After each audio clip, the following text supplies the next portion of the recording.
அனைவருக்கும் இனிய வணக்கம். நான் விநாயகத்தை கமலினி, வடகிழக்கு ஒரு குழுவின் இணைப்பாளர். கட்டமைக்கப்பட்ட இன அழிப்பின் தொடர்ச்சியாக கிமிலோயா நீர்த்தேக்க மேம்பாட்டு திட்டம். இலங்கையின் தற்போதைய அரசாங்கம் சிறுபான்மையின மக்களின் பாதுகாப்பு, இயற்கை வளங்களின் பாதுகாப்பு மற்றும் சமத்துவமான அபிவிருத்தி என்பவற்றை தனது கொள்கை உறுதிமொழிகளாக முன்வைத்து ஆட்சி பொறுப்பேற்றுள்ளது. இருப்பினும் நாட்டின் அபிவிருத்தி என்ற பெயரில் வட மாகாணத்தை, குறிப்பாக முல்லைத்தீவு மற்றும் வவுனியா மாவட்டங்களை மையமாக கொண்டு முன்னெடுக்கப்படும் கிமிலோயா நீர்த்தேக்க மேம்பாட்டு திட்டம் மேற்கூறிய உறுதிமொழிகளுக்கு முரணானதாக அமைந்துள்ளமை குறித்து ஆழ்ந்த கவலையையும் கண்டனத்தையும் தெரிவிக்க வேண்டிய நிலையில் உள்ளோம். நாங்கள் இலங்கை அரசாங்கத்தினால் முன்வைக்கப்படும் எந்த ஒரு அபிவிருத்தி திட்டங்களுக்கும் எதிரானவர்கள் அல்ல. அபிவிருத்தி என்பது நாட்டின் அனைத்து மக்களுக்கும் சமமாக பயனளிக்க வேண்டிய ஒரு அடிப்படை அரசு பொறுப்பாகும். இருப்பினும் அபிவிருத்தி என்ற போர்வையில் அரசின் காலனித்துவ நோக்கங்களை நடைமுறைப்படுத்தும் முயற்சிகளை நாம் வன்மையாக கண்டிக்கின்றோம். வடக்கு மாகாணத்தில் முல்லைத்தீவு மற்றும் வவுனியா மாவட்டங்களில் காணி இல்லாத தமிழ் மற்றும் முஸ்லிம் மக்கள் பெருமளவில் வாழ்ந்து வருகின்றனர். இத்தகைய சூழலில் இம்மக்களை அபிவிருத்தி திட்டங்களில் முன்னுரிமையுடன் இணைத்து அவர்களின் வாழ்வாதார நிலைகளை உயர்த்துவதற்கான முயற்சிகளை மேற்கொள்ள வேண்டிய அரசாங்கம் அதனை விடுத்து வெளி பிரதேசங்களில் இருந்து மக்களை கொண்டு வந்து இப்பிரதேசங்களில் குடியேற்றும் செயற்பாடுகளை முன்னெடுப்பது கவலைக்குரியதாக உள்ளது. இவ்வாறான குடியேற்றங்கள் தேவையற்ற அரசியல், கலாச்சார மற்றும் சமூக தாக்கங்களை ஏற்படுத்தும் என்பதனை அரசு கவனத்தில் கொள்ள வேண்டும். மகாபலி அதிகார சபையினால் வெளியிடப்பட்டுள்ள திட்ட அறிக்கையின்படி கிமிலோயா நீர்த்தேக்கம் வவுனியா வடக்கு பிரதேச செயலாளர் பிரிவில் தமிழர்களின் பூர்வீக கிராமமான வெடிவைத்தக்கல்லு கிராமத்துக்கு அண்மையாக வடக்கு கிழக்கு திசையில் அமைக்கப்பட உள்ளது. சுமார் 37 மீட்டர் 121.37 அடிகள் உயரமுடைய அணையின் மூலம் உருவாக்கப்பட உள்ள இந்த நீர்த்தேக்கம் பரந்த நிலப்பரப்பை உள்ளடக்கியதாக வடிவமைக்கப்பட்டுள்ளது. தற்போது இந்நீர்த்தேக்கத்துக்கான எல்லைகள் வவுனியா வடக்கு பிரதேச செயலாளர் பிரிவில் மகாபலி அதிகார சபையினால் எல்லைக்கல்லிடப்பட்டு காட்டப்பட்டுள்ளன. இதன் விளைவாக வெடிவைத்தக்கல்லு, ஈச்சன்குளம், கூழாங்குளம், காட்டுக்குவரசன்குளம், காஞ்சுரமோட்டை உள்ளிட்ட பாரம்பரிய கிராமங்களில் 400 ஏக்கருக்கும் மேற்பட்ட விவசாய மற்றும் குடியிருப்பு நிலங்கள் முழுமையாக நீரில் மூழ்கும் அபாய நிலை உருவாகியுள்ளது. மேலும் 1921ஆம் ஆண்டு வர்த்தமானி அறிவித்தலின் மூலம் ஒதுக்குக்காடாக அறிவிக்கப்பட்ட பெரிய கட்டிக்குளம் ஒதுக்காடு மற்றும் 4000 ஏக்கர் பரப்பளவை கொண்டதாகும். இந்த பாதுகாக்கப்பட்ட வனப்பகுதியும் கிமிலோயா நீர்த்தேக்கத்தின் கீழ் முழுமையாக அமர்ந்து போகும் நிலை உருவாகியுள்ளமை சுற்றுச்சூழல் பாதுகாப்பு தொடர்பில் தீவிரமான கேள்விகளை எழுப்புகிறது. அதேபோல் வவுனியா வடக்கு பிரதேச செயலாளர் பிரிவில் அடையாளப்படுத்தப்பட்டுள்ள 47 தொல்லியல் பிரதேசங்கள் கிமிலோயா நீர்த்தேக்கத்தில் நீரினில் மூழ்கப் போவதாக மகாபலி அதிகார சபையின் சொந்த திட்ட ஆவணங்களின் மூலமே தெரிய வருகிறது. இது நாட்டின் மரபுரிமை மற்றும் தொல்லியல் பாதுகாப்பு கொள்கைகள் ஒரே மாதிரியான முறையில் நடைமுறைப்படுத்தப்படுகிறதா என்ற சந்தேகத்தை உருவாக்குகிறது. இத்தகைய பின்னணியில் இந்நீர்த்தேக்கத்திற்கு அண்மையில் அமைந்துள்ள வெடுக்குநாரின் மலை பிரதேசத்தில் வழிபாடுகள் மேற்கொள்ளப்படுவதை தொல்லியல் பாதுகாப்பு என்ற பெயரில் கட்டுப்படுத்தும் நிலையில் அதே சமயம் பல தொல்லியல் பிரதேசங்கள் முழுமையாக அழிவடைய அனுமதிக்கப்படுவது தொடர்பில் தெளிவான வெளிப்படையான விளக்கங்கள் அரசு நிறுவனங்களால் வழங்கப்பட வேண்டும். மேலும் முல்லைத்தீவு மாவட்டத்தில் கரைகுறைப்பற்று பிரதேச செயலாளர் பிரிவின் கீழ் உள்ள கொக்குத்தொடுவாய் மத்தி, கொக்குத்தொடுவாய் வடக்கு, கொக்குத்தொடுவாய் தெற்கு மற்றும் கருநாட்டுக்கேணி ஆகிய கிராம அலுவலர் பிரிவுக்குரிய ஆமையன்குளம், உந்தராயன்குளம், அடைக்கல்தான், படுகாட்டுக்குளம், சாம்பான்குளம் போன்ற பகுதிகளில் உள்ள சுமார் 2000 ஏக்கர் வளமான விவசாய நிலங்கள் ஏற்கனவே அபகரிக்கப்பட்டுள்ளமை பதிவுகளின் மூலம் உறுதிப்படுத்தப்பட்டுள்ளது. இதனுடன் கொக்கு தொடுவாய் சூரியநாட்டு பகுதியில் தமிழ் மக்களுக்கு மத்திய வகுப்பு திட்டத்தின் கீழ் வழங்கப்பட்ட 1990 ஏக்கர் காணிகள் தற்போது கிவிலோயா திட்டத்தில் உள்வாங்கப்பட்டு திட்ட வரைபடம் தயாரிக்கப்பட்டுள்ளதாக அறியப்படுகிறது. இது இப்பிரதேசங்களின் இனப்பெரும்பல் அமைப்பையும் சமூக சமநிலையையும் மாற்றக்கூடிய ஒரு நவீன காலனித்துவ செயல்முறையாகவே பார்க்கப்படுகின்றது. எனவே அரசு உடனடியாக இத்திட்டத்தின் சமூக, சுற்றுச்சூழல் மற்றும் பண்பாட்டு தாக்கங்களை மீளாய்வு செய்யவும், உள்ளூர் காணி இல்லாத தமிழ் மற்றும் முஸ்லிம் மக்களை அபிவிருத்தி திட்டங்களில் முன்னுரிமையுடன் இணைக்கவும், வெளிப்பிரதேச குடியேற்றங்களை தவிர்க்கவும், உள்ளூர் சமூகங்களின் காணி, வாழ்வாதாரம் மற்றும் அடையாளங்களை பாதுகாக்கவும் தெளிவான நடவடிக்கைகளை எடுக்க வேண்டும் என வலியுறுத்துகின்றோம். இலங்கையில் நிலையான அபிவிருத்தி, சமாதானம் மற்றும் நல்லிணக்கம் உருவாக வேண்டுமாயின் இது உள்ளூர் மக்களின் உரிமைகள், மரியாதைகள் மற்றும் வரலாற்று பிணைப்புகளை மதிக்கும் அணுகுமுறை மூலமே சாத்தியமாகும் என்பதை அரசுக்கு தெளிவாக சுட்டிக்காட்டுகின்றோம். நன்றி. 1 மார்ச் 2026. அனைவருக்கும் வணக்கம். இந்த நிகழ்ச்சியை, இன்றைய கருத்தரங்கை ஒழுங்கு செய்த வடக்கு கிழக்கு ஒருங்கிணைப்பு குழு, அந்த குழுவுக்கு, அந்த அரசு சார்பற்ற நிறுவனத்துக்கு முதற்க நன்றி தெரிவிக்கின்றேன். அந்த வகையில் இன்று கவுலோயா திட்டத்தின் கீழ் பாதிக்கப்பட போகும் மக்களுக்காக நாங்கள் சட்ட ரீதியாக நடவடிக்கை எடுப்பதற்காக இந்த விழிப்புணர்வு கருத்தரங்கை செய்திருக்கின்றோம். அவர் இந்த கவுலோயா திட்டத்தின் கீழ் பல காணிகள், அதாவது திருகோணமலையில் மொத்த ப்ரொஜெக்டுகளை கால்பங்கு காணி போகின்றது. இந்த திட்டத்தின் கீழ் முல்லைத்தீவு மாவட்டத்தில் கால்பங்கு, வவுனியா மாவட்டத்தில் கால்பங்கு, மிகுதி அன்றாஜபுரம் மாவட்டம். இந்த ஓயாவை 19 அடி உயர்த்தி அது கிட்டத்தட்ட 12,000 கிலோமீட்டர் நீளத்துக்கு மெயின் சேனலும் 10 கிலோமீட்டருக்கு ஃபீட் சேனல், அதாவது கிளை வாய்க்காலும் அமைக்க போகிறார்கள். இப்போவே 7,000 பேரை குடியேற்றி விட்டார்கள் என்று அறிகின்றோம். நான் 2017 அந்த இடத்துக்கு போனேன். அதனுடைய பழைய சீஃப் மினிஸ்டர் விக்னேஸ்வரன் அவர்கள் ஒரு குழுவை அமைத்து, இந்த குழுவில் நான் ஒருவன், அந்த இடத்துக்கு போனார்கள். 2,000 பேரை குடியேற்றியிருந்தார்கள். அது இப்பொழுது 7,000 பேருக்கு குடியேற்றுக்கிறார்கள் என்று அறிக்கை கிடைக்குது. ஆகவே இங்கே தனிய சிங்கள மக்களுக்கு மட்டும் இந்த நாடு சொந்தம் அல்ல.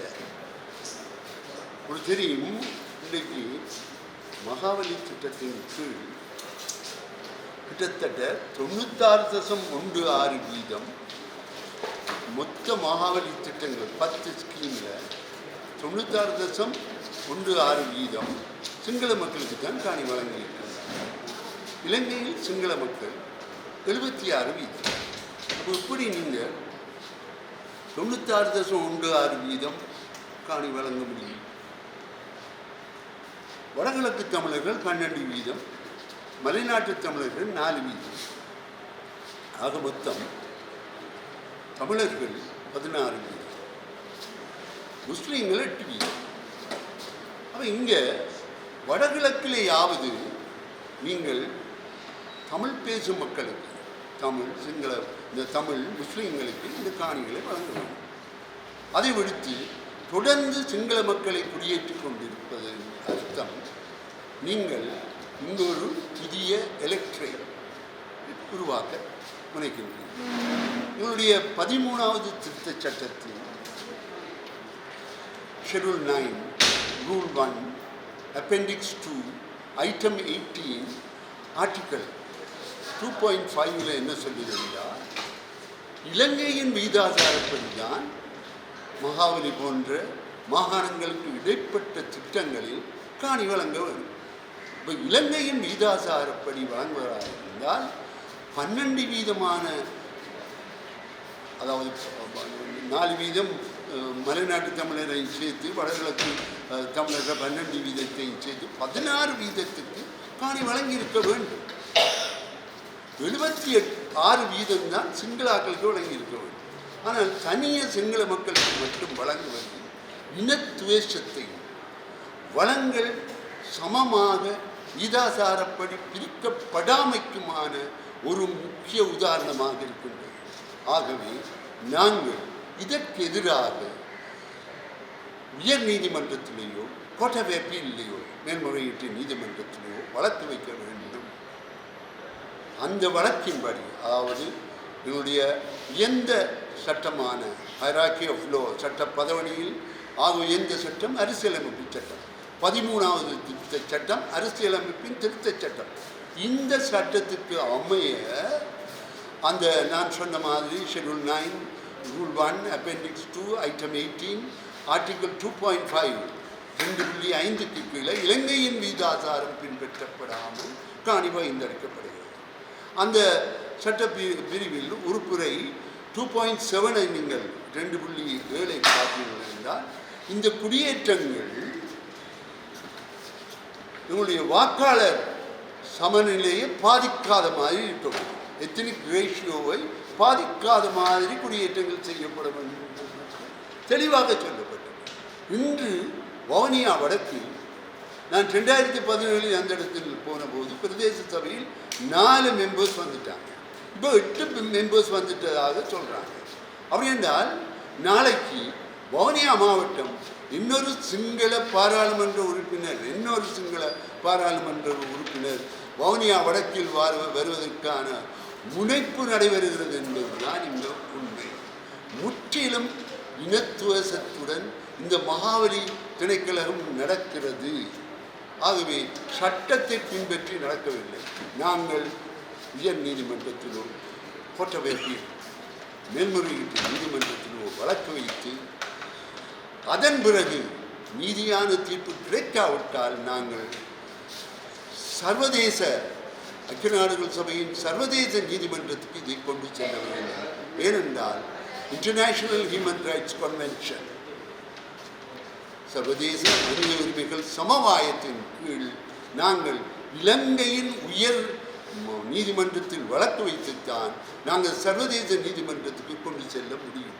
இது இன்டர்நேஷனல் ஹியூமன் ரைட்ஸ் கன்வென்ஷன் 1997 ஆண்டு இலங்கை அரசாங்கமும் ஐக்கிய நாடுகள் சபையும் சேர்ந்து கைச்சாத்திட்ட ஒரு சட்ட ஆவணம். ஆகவே இந்த ஆவணத்தின்படி நாங்கள் சர்வதேச நீதிமன்றத்துக்கு இந்த பிரச்சனையை கொண்டு போகலாம். நேஷனல் இன்வாலண்டரி ரீசெட்டில்மெண்ட் பாலிசியின் படி யுத்தத்தால் இடம்பெயர்ந்தவர்களின் காணிகளை அவர்களுக்கு மீண்டும் கொடுக்க வேண்டும், அல்லது பொருத்தமான காணிகளை அவர்களுக்கு கொடுக்க வேண்டும். 1984 ஆண்டு 12ஆம் மாதம் 1ஆம் தேதி கலவரம் வெடிக்கின்றது. நாயார் கொக்குலாயை தாண்டி மக்கள் ஓடி வருகிறார்கள். 150 சிங்களவர்கள், 21 குழந்தைகள், 150 தமிழ் மக்கள், 21 சிங்கள மக்கள், மன்னிக்கவும் 21 குழந்தைகள் வெட்டி கொலை செய்யப்படுகிறார்கள். இந்த பயத்தினால் கிட்டத்தட்ட 6500 பொதுமன் குடும்பம் அங்கிருந்து வெளியேறுகிறது. இன்னும் அவர்களுக்கு மாற்று காணி வழங்கப்படவில்லை. மகாவலி திட்டத்தில் அந்த காணிகள் வந்துவிட்டது. ஆகவே அந்த காணிகளில் முதலில் இடம்பெயர்ந்த மக்களுக்கு முன்னுரிமை வழங்கப்பட வேண்டும் என்று 13வது திருத்த சட்டத்தில் தெளிவாக சொல்லப்படுகிறது. அதுக்கு பிறகு அந்த கிராமத்தில் உள்ள காணியற்றவர்களுக்கு, அடுத்ததாக அந்த கிராமத்தில் உள்ள பிரதேச செயல பிரிவில் உள்ள காணியற்ற மக்களுக்கு, அதுக்கு பிறகு அந்த மாவட்டத்தில் உள்ள காணியற்ற மக்களுக்கு, அதன் பிறகு பிரதேச மாகாண சபையில் உள்ள அந்த மாகாண சபையில் உள்ள காணியற்றவர்களுக்கு காணி வழங்கும். அதை விடுத்து இன்னொரு மாகாண சபையில் இருந்து ஆக்களை கொண்டு இங்கு குடியேற்றுவது இலங்கை சட்டத்தை மீறி நடக்கும் ஒரு செயலாகும். இதற்கு எதிராக நாங்கள் வழக்கு வச்சே ஆக வேண்டும். சும்மா வெறும் ஆர்ப்பாட்டங்கள் மட்டும் எங்களுடைய பிரச்சனையை தீர்க்காது. ஆகவே நீதிமன்றத்தை நாடுவதுதான் சரியான வழி என்பதை இந்த இடத்தில் நான் சொல்லிக்கொள்ள விரும்புகின்றேன். நன்றி, வணக்கம். எனது பேர் ஜாக்சன் திராலோ, வடகிழக்கு ஒருங்கிணைப்பு குழுவினுடைய இணைப்பாளர். இன்று நாங்கள் வட மாகாணத்தில் மிகவும் முக்கியமாக பல்வேறு நீண்டகால சவால்களை எதிர்நோக்கி கொண்டு பாதிக்கப்பட்ட சமூகத்துடனான கூட்டு கலந்துரையாடலை முன்னெடுத்திருந்தோம். அதில் மிகவும் பேசப்படுகின்ற பொருளான மகாவலி திட்டம் தொடர்பாக, மகாவலி திட்டம் ஒரு நீண்டகால செயற்திட்டம். தண்ணீரே இல்லாமல், தண்ணீரை தொடாமலே பல்வேறு கிராமங்களுடைய மக்கள், எங்களுடைய பிரதானமாக கொக்குளாய், கொக்கு தொடுவாய் போன்ற பல்வேறு இடத்தில் வாழுகின்ற மக்கள் நீண்ட காலமாக தங்களுடைய காணிகளினை பெற்றுக்கொள்ள முடியாமல் அல்லது காணியை பெற்ற மக்களுக்கு உறுதிப்பத்திரத்தினை தொடர்ச்சியாக பயன்படுத்த முடியாத ஒரு அபாயகரமான சூழ்நிலையில் ஒரு உறுதிக்கு 2 நபர்கள், தமிழ் மற்றும் புதிய குடியேற்ற சிங்கள மக்கள் என இருவர் உரிமை கொண்டாடும் ஒரு அபாயகரமான ஒரு நிலையில் வாழ்ந்து கொண்டிருக்கின்ற மக்களுடைய ஒரு தொடர்ச்சியாக எங்களுடைய வவுனியா வடக்கை மையமாக கொண்டு வருகின்ற கிபிலோயா நீர்த்தேக்க திட்டமானது இதில் ஒரு பெரிய சவாலினை அல்லது பெரிய நீண்டதோர் பாதிப்பினை எதிர்நோக்கக்கூடிய சந்தர்ப்பத்தினை பகிர்ந்து கொள்ளும் முகமாக இன்று அங்கிருந்து வருகை தந்த மக்களுடைய கருத்துக்கள் அமைய பெற்றிருந்தது.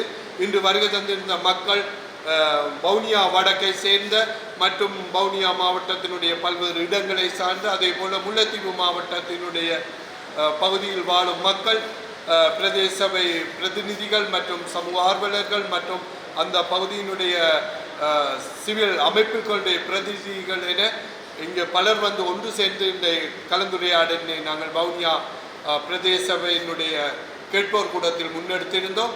இதில் மக்கள் தங்களுடைய ஆழ்ந்த கவலையை தெரிவித்திருந்தார்கள். என்றால் தங்களுடைய காணிகளினை அல்லது தன்னுடைய விதாசாரத்துக்கு அமைவாக அல்லாமல் புதிய குடியேற்றங்களினை, சிங்கள குடியேற்றங்கள் வருவதற்கான பல ஆபத்துக்கள் காத்திருப்பதாகவும், இதனால் இவர்களுடைய குடியேற்றங்கள் வரும் பட்சத்தில் இப்போது இருக்கின்ற வாக்காளர் சமநிலைக்கு அப்பால் பெரியதோர் மாற்றம் ஒன்று உருவாகுவதற்கான சாத்தியக்கூறுகள் இருப்பதாக போன்ற பல கவலைகளினை முன்வைத்திருந்தார்கள்.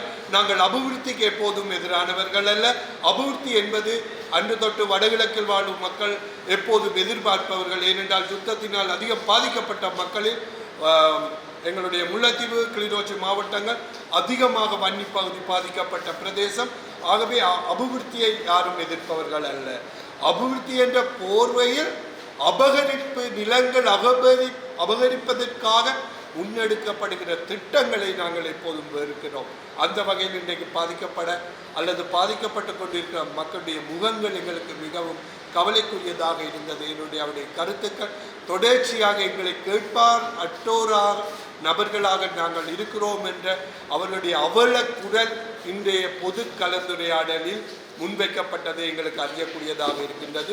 இது தொடர்பாக நீதிமன்றத்தை நாடுவதற்கான பல்வேறு சட்ட ஒழுங்குகள், சட்ட அமைப்புகள் அல்லது சட்ட வரைவுகள் தொடர்பான சிறந்த தெளிவுபடுத்தும் நிலை எங்களுடைய கிழக்கு மாகாணத்துடைய ஓய்வு பெற்ற காணி ஆணையாளர் குருநாதன் ஐயா அவர்களினால் மிகவும் திறம்பட அவர்களுக்கு தெளிவுபடுத்தப்பட்டது.